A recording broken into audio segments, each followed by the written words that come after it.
Les sociétés Cemex et Modulis ont le plaisir de vous présenter le portrait de Pierre-Louis Taillandier.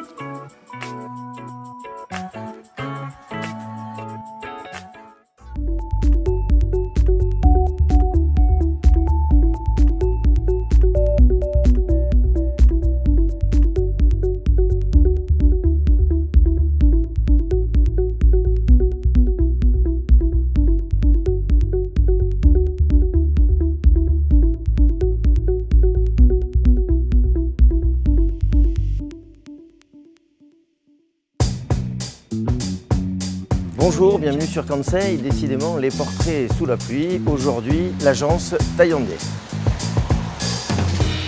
Bonjour Pierre-Louis. Salut Steph. Merci de nous accueillir dans ton agence. Ouais. Là on est dans le couloir des projets.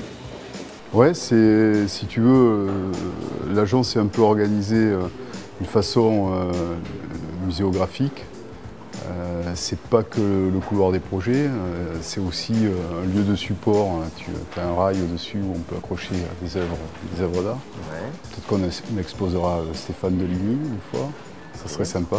Et ce mur qui est aussi un mur utilitaire dans lequel on a toutes les archives, les dossiers actifs, nous permet aussi sur les portes de pouvoir accrocher les projets en phase de travail. C'est un travail interactif qui permet à la fois de participer sur les présentations qu'on fait avec Dominique Boudet une fois par mois puisqu'on fait venir un critique d'architecture. Mais pour nous aussi, c'est chaque jour on passe devant les projets et ça a une espèce de répétition, de leitmotiv, de voir l'image, le projet se dessiner, on peut interagir. L'agence Taillandier est créée en 1993 je crois. Oui. Ici, on retrouve... C'est pas Taillandier, c'était Suter plus Taillandier. D'accord, Suter plus Taillandier. Aujourd'hui, c'est Taillandier et associés. Depuis 2012. D'accord. Et donc là, on a deux plateaux d'architectes, en fait. Au rez-de-chaussée, tu as tout ce qu'on appelle le pôle architecture. Puis à l'étage, qu'on verra tout à l'heure, tu as le pôle travaux, le pôle urbanisme et après le pôle administratif et financier. Qu'on a deux agences, trois exactement, une à Toulouse, on va dire à Maison Mère, une autre à Bordeaux et une autre à Santiago au Chili. Là justement, toi, une façon de manager un peu particulière. Comment ta vision par rapport au management? Moi, je pense que d'abord, on est, comme tu l'as dit, on est une entreprise. Je voulais avoir cette approche de chef d'entreprise, ce qui ne m'empêche pas, tout en étant chef d'entreprise, d'être architecte. Au contraire. Et je pense que la difficulté de notre métier, c'est de penser qu'on est des artistes. C'est pas vrai.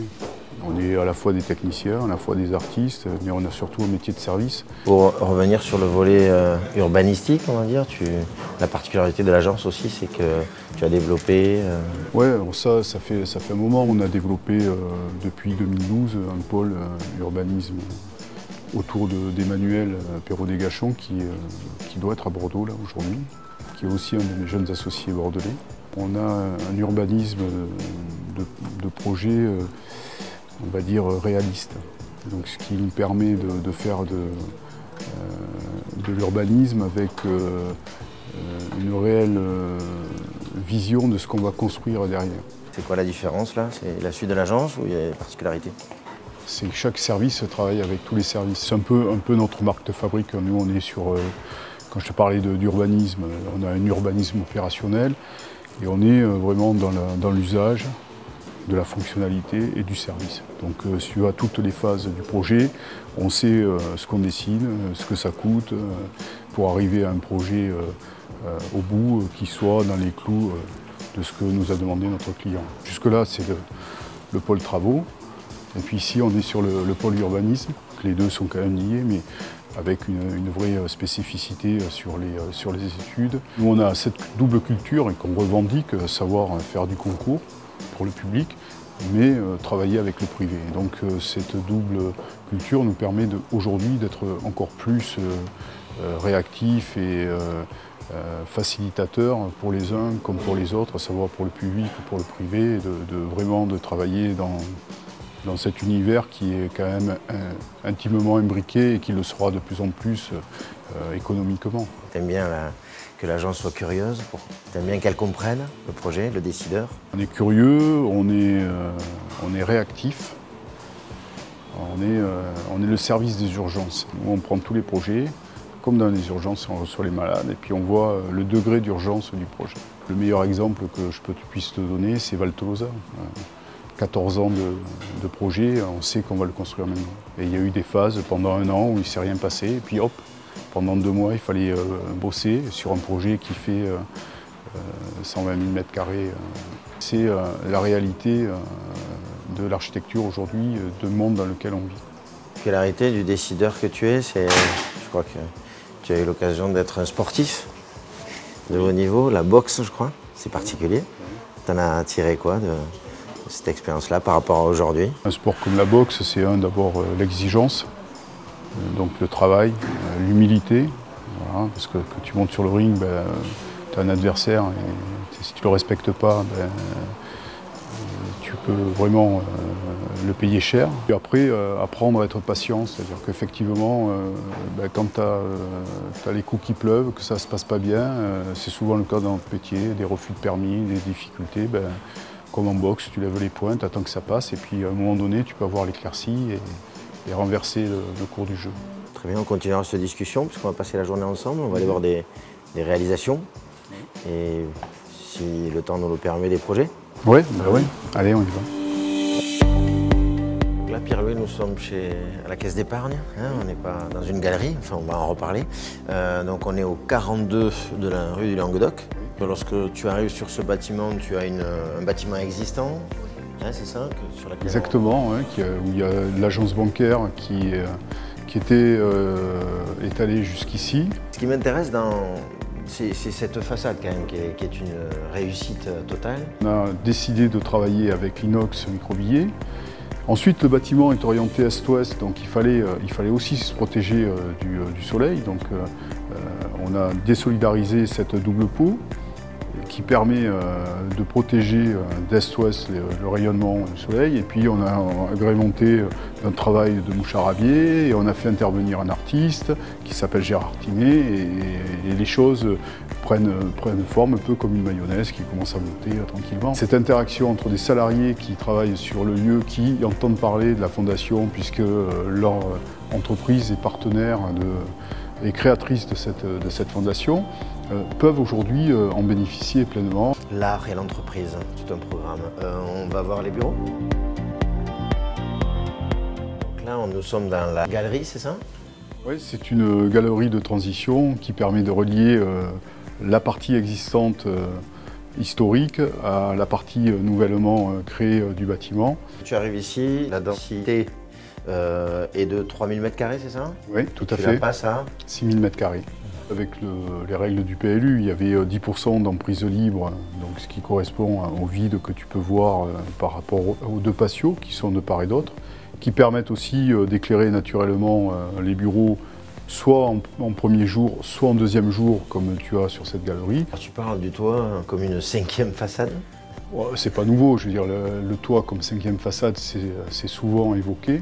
Mais là, c'est réellement le cas, parce que déjà, on avait un travail qui était fait sur les clochetons de zinc qui ont été refaits complètement à neuf, par même une cérémonie où on a sorti l'ancien parchemin des anciens compagnons qui avaient fait le clocheton, et on a remis le parchemin avec nos inscriptions personnelles, chacun, et on travaille du zinc et des œilletons, qui donnent des volumes assez extraordinaires. Donc on a inventé des fonctionnalités par rapport à ces salles qu'on a su réutiliser. Donc il y en a une qui est la salle du conseil, qui est ce grand coq de navire inversé. Et puis la salle de l'horloge, oui, il y a l'horloge effectivement, qui remarche à nouveau, qui est l'espace VIP pour les clients de la Caisse d'épargne, où on peut déjeuner. Le cuisinier, qui était jusqu'à présent Pierre Aminon, où on va aller déjeuner tout à l'heure. Voilà. C'est un peu toute l'histoire. Allez, on continue. Pierre-Louis, là on est au centre, pas très loin de la Caisse d'épargne, on est au centre ville. Tu aimes bien déguster, tu aimes bien manger? Oui, oui. Oui, c'est un art. C'est un autre art. Tu aimes les gens et les gens t'aiment en fait? ça, je sais pas, mais on espère toujours. Non, j'aime les gens, oui, bien sûr. Sans aller trop loin dans la philosophie, tu as un métier comme le nôtre, si tu n'aimes pas les gens, c'est un peu compliqué, quoi. Et je pense que quand tu aimes cuisiner aussi, tu cuisines parce que tu aimes les gens. Si tu n'aimes pas les gens, tu cuisines pour toi, quoi. Tu ne vois pas un restaurant. Donc je pense que c'est toujours pareil, c'est des métiers de service. Quand tu es au service des autres, si tu n'aimes pas les autres, c'est un peu compliqué, quoi, voilà. Ici, c'est un lieu que j'aime bien, c'est mes copains Puc-Pujol. Donc en plus, donc c'est des archis que j'aime beaucoup, avec qui on travaille beaucoup, et qui font partie de l'excellence architecturale toulousaine. Et j'aime bien le personnage qui est Pierre Lambinon, que je connais depuis le démarrage, et qui me le rend bien aussi, et qui me le rend bien de l'assiette. Voilà. Ok, bon, on y va, alors, on déguste.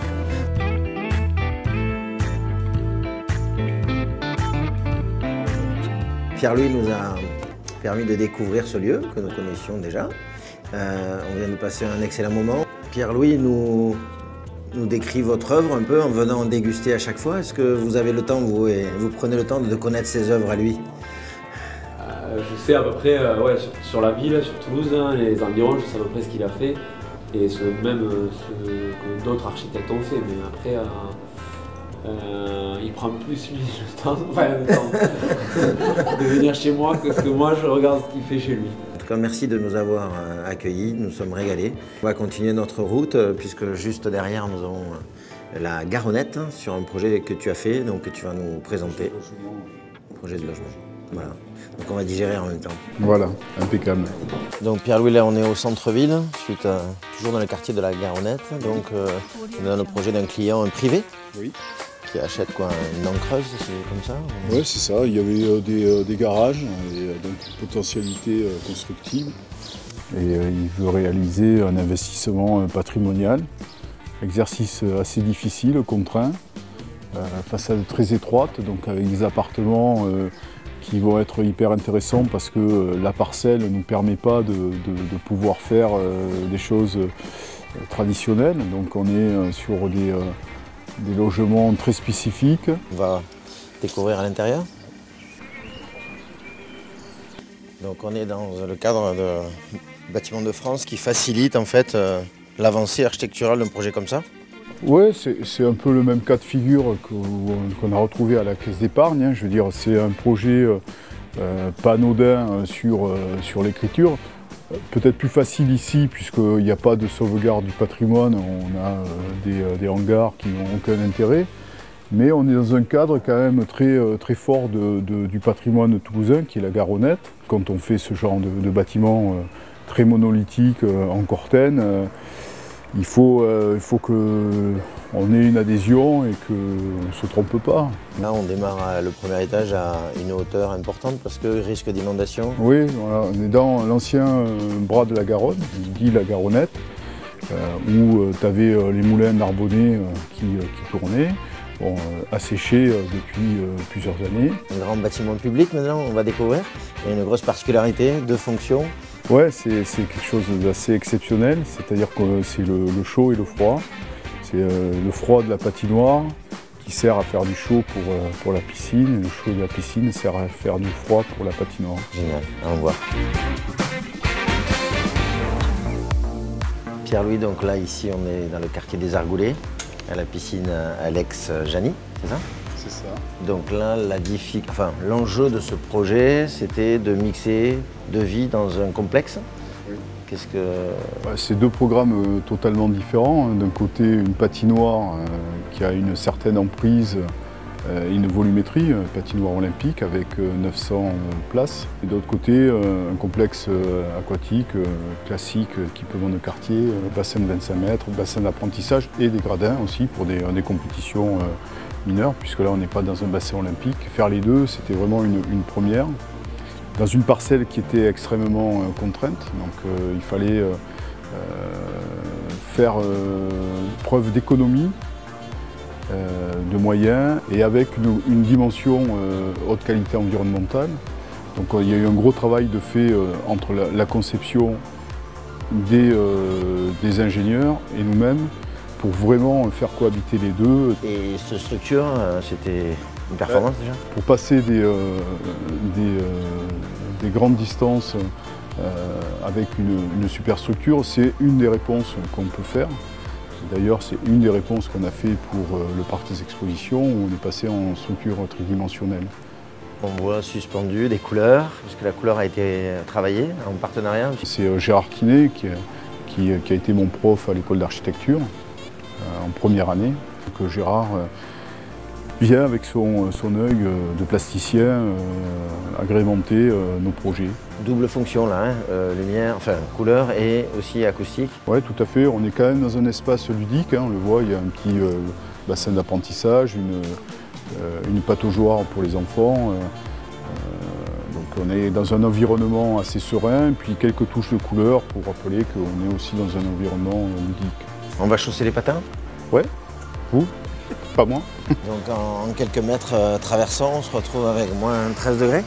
Ouais, c'est ça. La performance énergétique? Pas moins 13, mais 13 degrés. Ouais. La performance énergétique, là, comment on gère les deux espaces différemment?